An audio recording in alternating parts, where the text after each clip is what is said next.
The Chicago Bears' 41-10 loss to the Kansas City Chiefs felt like rock bottom, and perhaps the beginning of the end of the Matt Eberflus era in Chicago. You are Locked On Bears, your daily Chicago Bears podcast. Part of the Locked On Podcast Network, your team every day.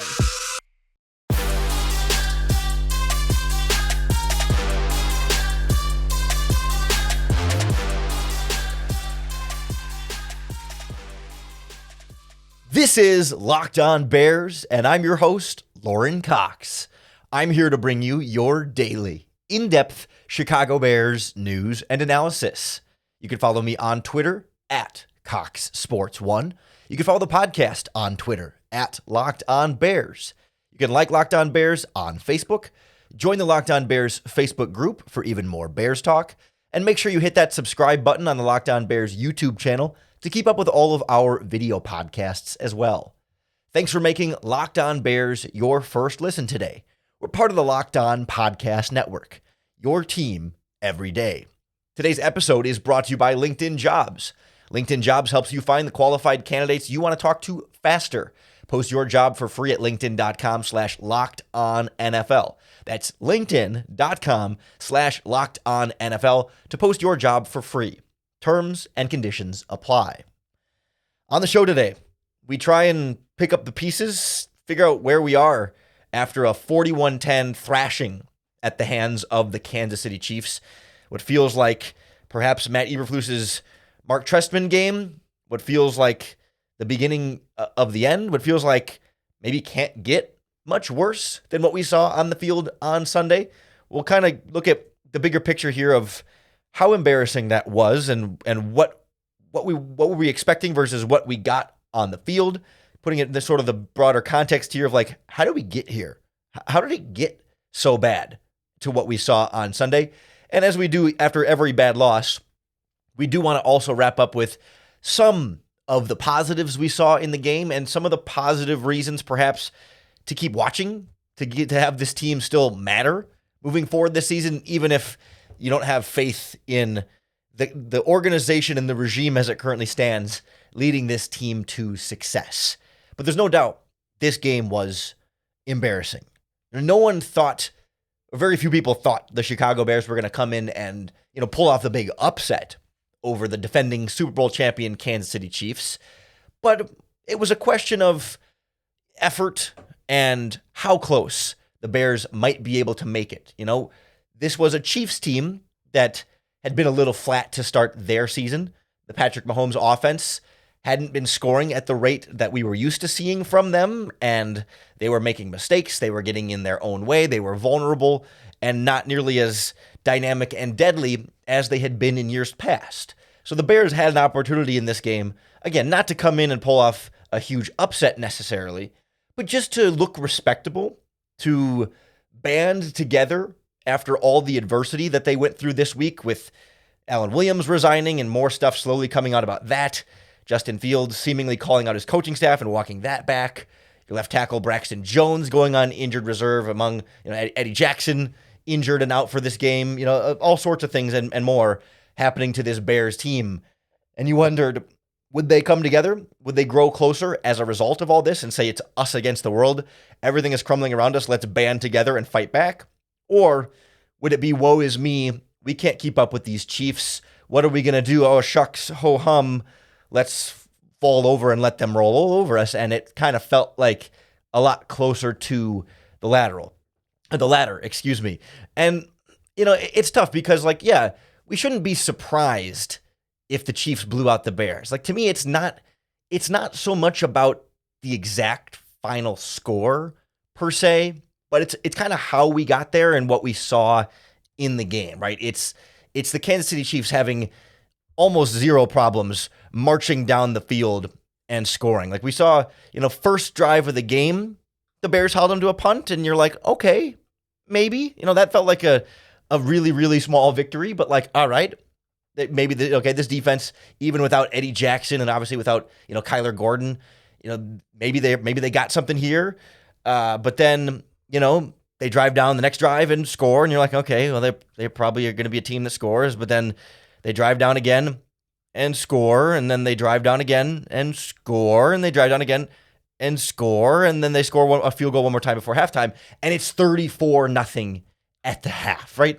Like, at least you got through the first quarter at, 7-0 at the end of the first quarter, and it was like, okay, the Bears were running the ball a little bit. They had some time of possession. Well, not to say that the Bears were like right in it per se, but you felt like, okay, things aren't out of control yet. But that second quarter, when they score, the math there, 24 points. Is that, I didn't even do the math properly there, but you know what I mean? When they score 34 minus 7 is 27 points. There we go. We got there in the second quarter, and this team just completely flat, right? Completely rolls over. The offense has no sense of a rhythm, no sense of consistency.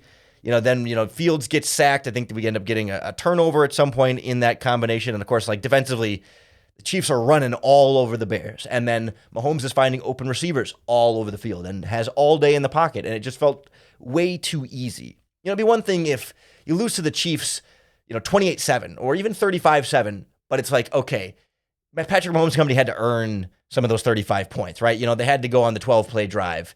Maybe you force a couple punts out of them and they're not running the ball super well. You take away something that was working for them. Maybe you take away Travis Kelce or you take away the running game, but Mahomes still beats you because he's really good. And you're like, all right, sorry, Patrick, like you beat us. You beat us, and that's fair and square. But like, this was on all fronts. It felt like the Bears could do almost nothing right.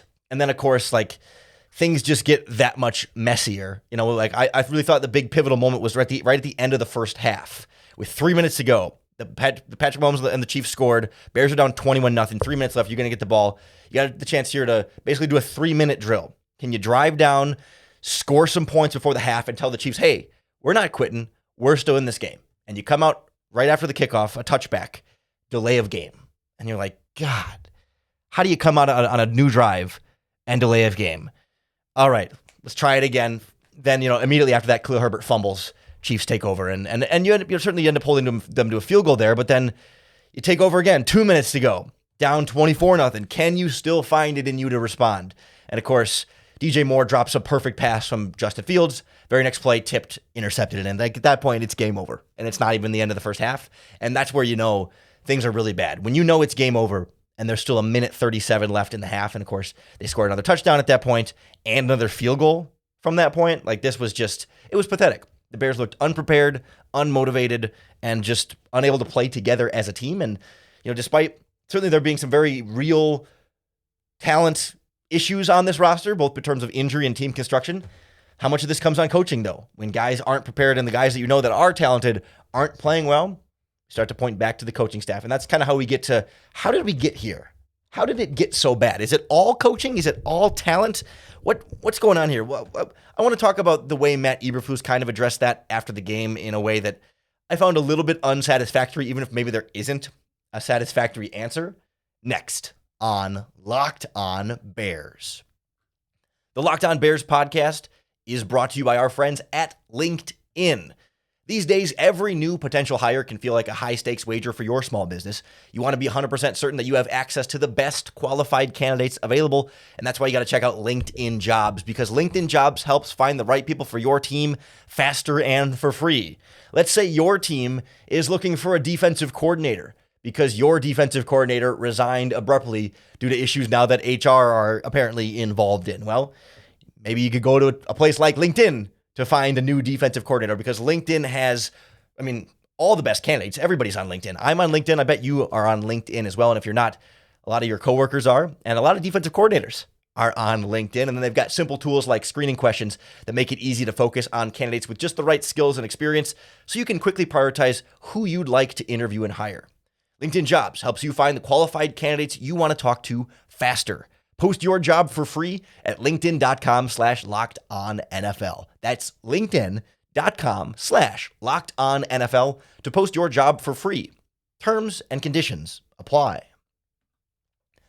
Part of what, or maybe the main part of what makes this Chicago Bears season, and certainly the loss to the Kansas City Chiefs, the latest example of this, so disappointing, was the expectations. Or maybe it's the hope, or maybe it's the hype. I think everybody, you can fall into one of those categories. Maybe you didn't expect them to be great, but you thought maybe they could. You were hopeful that they could. You saw the hype. Everyone saw the hype at the very least. Everyone saw the hype. Some people hoped, and I think an even fewer number of people expected. But whether you expected, hoped, or hyped, this Bears team has fallen short of all of that. And that's what makes this so difficult and makes you wonder, like how did it get so bad so quickly?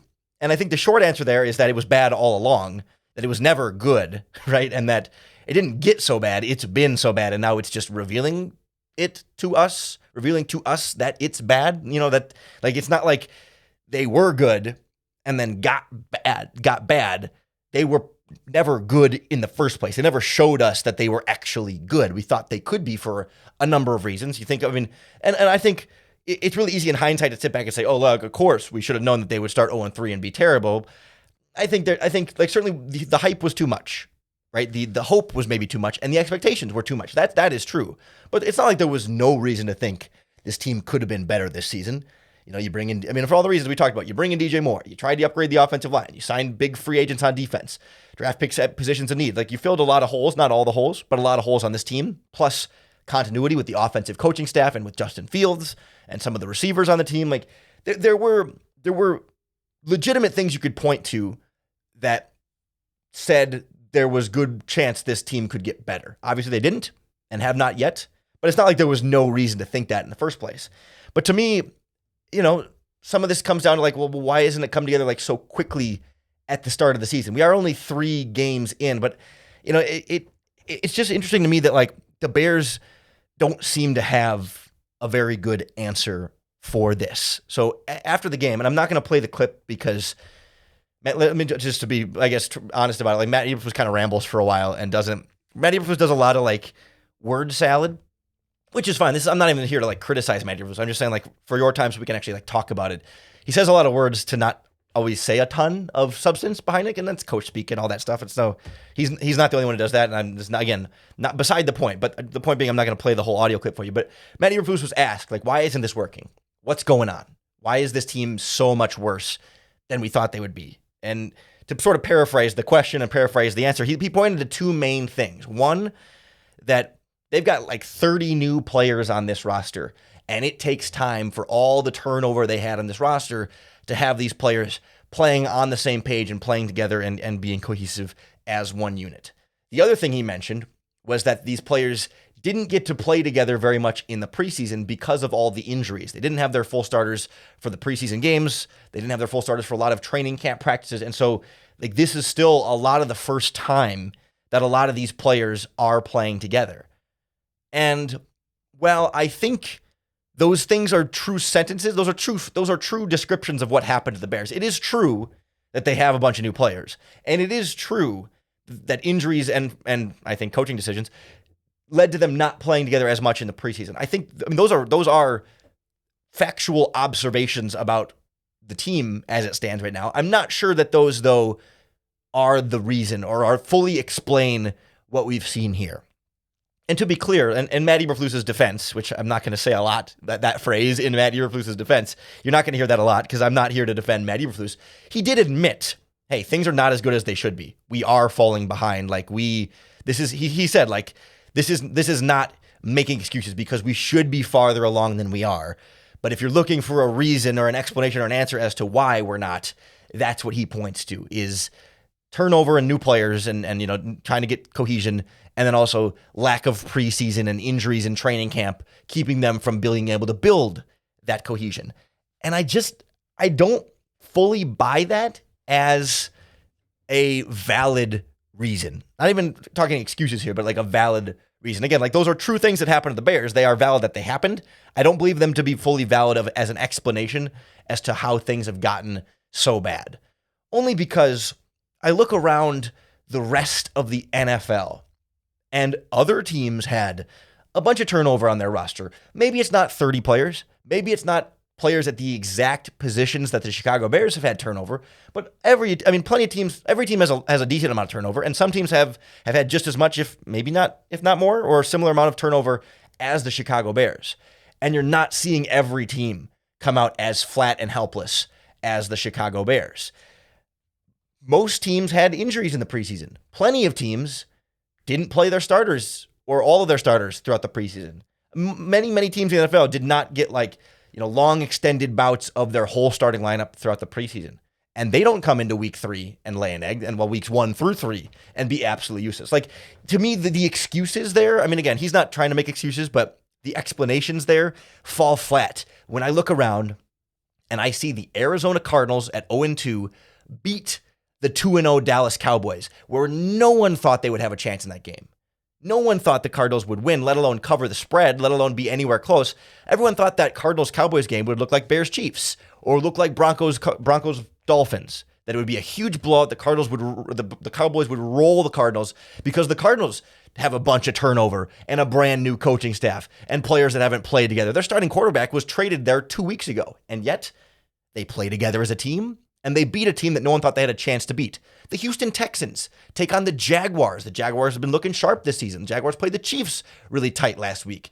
Very few people thought that the Texans would have any shot against the Jaguars, and they smoked them for the majority of that game with a rookie quarterback, a brand new coaching staff, players who have never played together, coaches who have never coached together, and yet you're not looking at them going, yeah, well, we just never played together and we got a lot of turnover, so that's why nothing works around here. It's like, no, they find a way to make it work.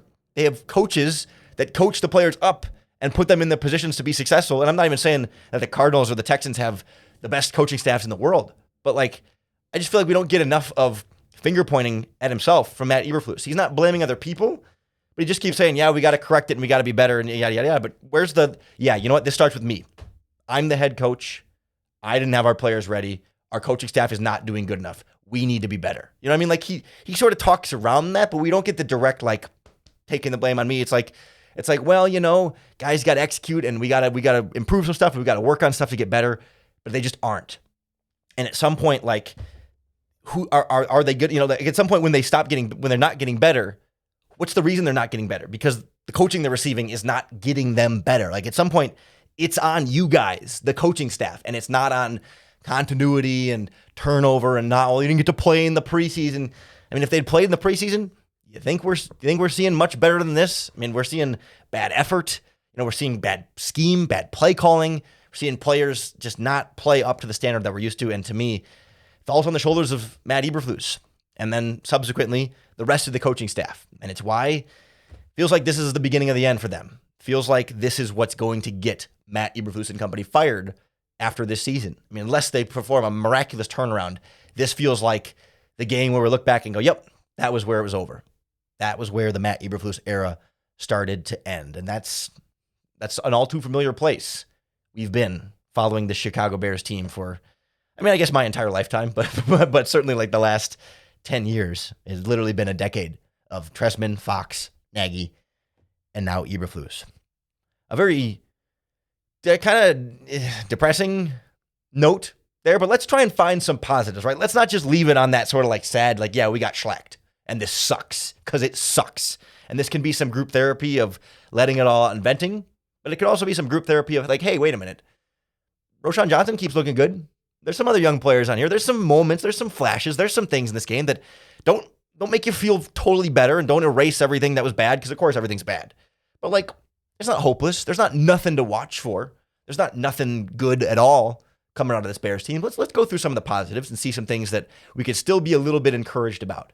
Next on Locked On Bears. This episode of the Locked On Bears podcast is brought to you by our friends at DoorDash. You've always known that DoorDash can bring you your favorites from restaurants to get you a nice meal delivered right to your house. But now DoorDash can help you get grocery delivery as well. I love the convenience of getting what you want right to your door. And with DoorDash grocery delivery, you can stock up for the week or order the last minute cravings conveniently. It's super handy, especially on a football Sunday like this, when first of all, you don't want to go to the grocery store right before the game, because everybody's at the grocery store right before the game.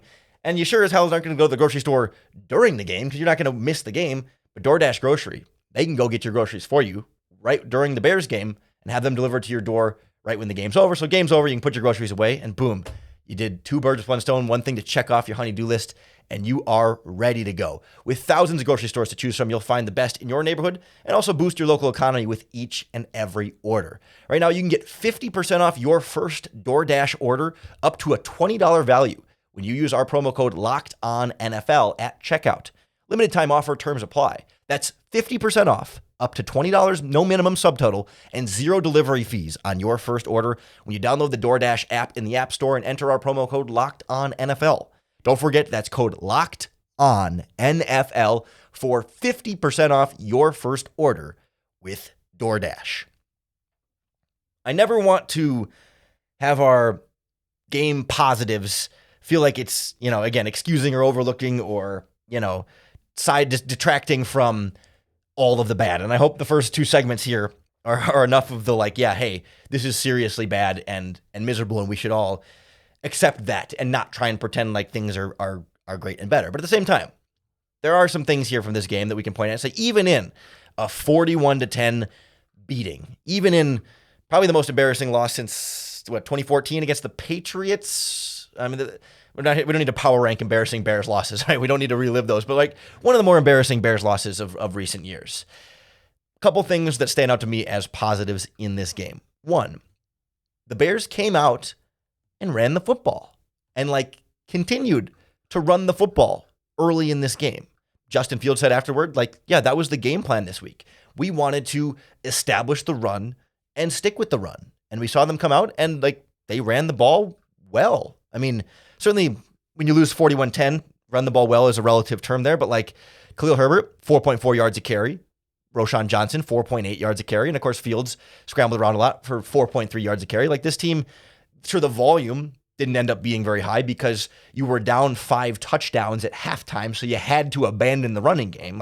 That's the other side of this. Yeah, of course, they stopped running the ball much once they were down a million, but when the game was more in hand, which feels like wasn't very long, but first quarter and a half, they were running the ball well. They stuck to the running game after abandoning it last week against the Buccaneers and not doing nearly enough of it against the Green Bay Packers. This team got back to the running game a little bit, and it was working. I mean, it's a Christmas miracle, right? For Luke Getsy to rediscover that, hey, wait a minute, the strength of this team is running the ball, and they've got a really talented backfield. It's the strongest position group on offense and maybe on the whole team. I mean, Dante Foreman is a healthy scratch because of your running back field being so good. And, hey, your offensive line is better at run blocking than it is in pass protection. So maybe you should do that more. It was working. And to Luke Getsy's credit, again, not a phrase I'm going to say a lot this season, but to Luke Getsy's credit, he tried to do more quarterback rushing with Justin Fields, especially early in that game. Again, once you get in the second half, out the window. But game plan wise, those first couple of drives, 3 or 4 or 5 different read option plays where it's Fields snaps it, he's reading the end man, the unblocked defender. Do I hand it off or do I keep it? And every time that defender is sitting there waiting, spying on the quarterback. The defense is saying hand it off. There's no room for Fields to keep it on those read options. But to Luke Getsy's credit, they were trying to get more of the quarterback running game, or at least using the quarterback's legs as a threat on those read option plays to create more room then for Herbert and Roschon Johnson. Because when that defender is spying Fields on the read option, that means he's not chasing the running back. So the running back has more room. One less defender that has to be blocked. One less defender that can make the tackle, right? So there is some sign of some maybe offensive scheme progress. They went to some play action passes early in that game. Justin Fields dropped a dime into DJ Moore's breadbasket that was dropped on the far right sideline. Next play, tipped, intercepted, obviously. But Fields made a couple of really nice throws in this game. Again, 11 to 22 for 99 yards, a touchdown and an interception. No one's going to come out and say Fields had a great game. Certainly, though, Fields didn't give up 41 points. This game was not about Justin Fields in the good or the bad. He had some good, he had some bad. Not a really important. How Justin Fields played in this game, not all that important to me. I don't think we could learn a lot about Justin Fields when he's down 34-0 at half. Sure, the offense needed to be better, and he's a part of that, but that's kind of beside the point of this game. But I thought he made some really nice deep throws, a couple of bad decisions in the pocket here and there, a couple of maybe bad decisions with the throws here and there, but still continues to make some of the really impressive throws that remind you that he's really talented and really good, and made a couple of runs that remind you that he's really talented and really good. Again, is he the long-term future franchise quarterback? Different conversation. But in this game, flashes that remind you, yeah, wait a minute, this guy's still fun. You know what I mean? Even though the team's not, he's fun. There's a lot of fun still in Justin Fields. And again, 29-yard one-handed catch by DJ Moore. That was a lot of fun. The slant route touchdown right after that. Again, it's garbage time, whatever, but like, can we have some fun with it? Sure. Let's enjoy whatever small things we can from this game. How about the rookie from Minnesota, Terrell Smith, comes in for the injured Tyreek. I don't even know if he was in for Tyreek Stevenson or Jalen Johnson because they were both hurt in this game, but he was in for one of them and had a really nice pass breakup on a slant route. It was a quick slant. I think Mahomes was still in the game at that point too, if I'm not mistaken. Hit the receiver really hard and separated him from the football, like read it the whole way, attacked downhill, good instincts from a rookie cornerback out there. You got to call that a little bit of something. Is it progress? I don't know, but it's a little bit of something. A flash from a young player is something we should always be able to be excited about, no matter the score, no matter the win-loss record. Young players playing well means brighter future, and that's always nice. And a couple of interceptions. Yes, against Blaine Gabbert, but turnovers by the defense. Jack Sanborn read it all the way, undercut a route, really nice. Again, bad throw, but like Sanborn's got to take advantage of it.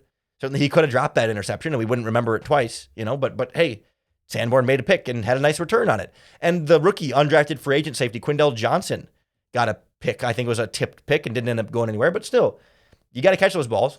And they did. Better than dropping it. Better than it being an incomplete pass. The Bears defense, those guys were still playing. Those guys were still hustling. Those guys still wanted to be out there, still wanted to make a play for their team, even though, of course, those interceptions had no influence on the outcome of the game. I mean, maybe it kept it 41-10 instead of 48-10, but like, of course, whether they pick those off or not doesn't change the outcome. But still, it shows something about those players, that they were able to make impact plays in those moments when a lot of other guys weren't. And that's kind of the other side of this, right? I mean, that's with the good, the other side is the bad, and it's the lack of impact plays from a number of different key players on this team, plus a bunch of injuries and all that stuff. But the other good news here is that next week you play the Denver Broncos, and they just gave up 70 points to the Miami Dolphins. Like, this is going to be the bad bowl, but the bad bowl means the Bears have as good of a chance to win this game as any game on their schedule this season. So we're gonna have to keep looking back at this Chiefs game a little bit, try and pull some things out of it, but then we're going to look ahead to the game against the Broncos. We'll do crossover Thursday with Cody Rourke from Locked On Broncos. And by the way, you should tune in for that one because Cody Rourke, he sounds a lot like Adam Schefter and can do a really good Adam Schefter impression. So it's fun to listen to Cody talk. And he's a great podcaster too and a great guy. I've met him a number of times. But this Broncos game is winnable and it'll be fun. And so I think there'll be enjoyable football again on the television next Sunday. So not all hope is lost. That's why we always try and leave you with at least some of that every day here on the Locked On Bears podcast. That's why you need to subscribe on YouTube or wherever you listen to podcasts. That's going to be the best way to keep up with all of our daily, in-depth Chicago Bears news and analysis. Thanks for making Locked On Bears your first listen today. We're part of the Locked On Podcast Network, your team every day. Thanks for making us your first listen today and hopefully every single day. We especially love our everydayers that are tuning in 5 days a week, even when things are bleak in Chicago. But that's the thing. When things are bleak and when things aren't going well, and then this team makes you sad, angry, frustrated, the full spectrum of emotions, I hope the podcast is here to help you through that process. We can get through the ups and mostly the downs this season together. And I hope at the very least, you can still muster up some kind of ability somewhere in there to bear down.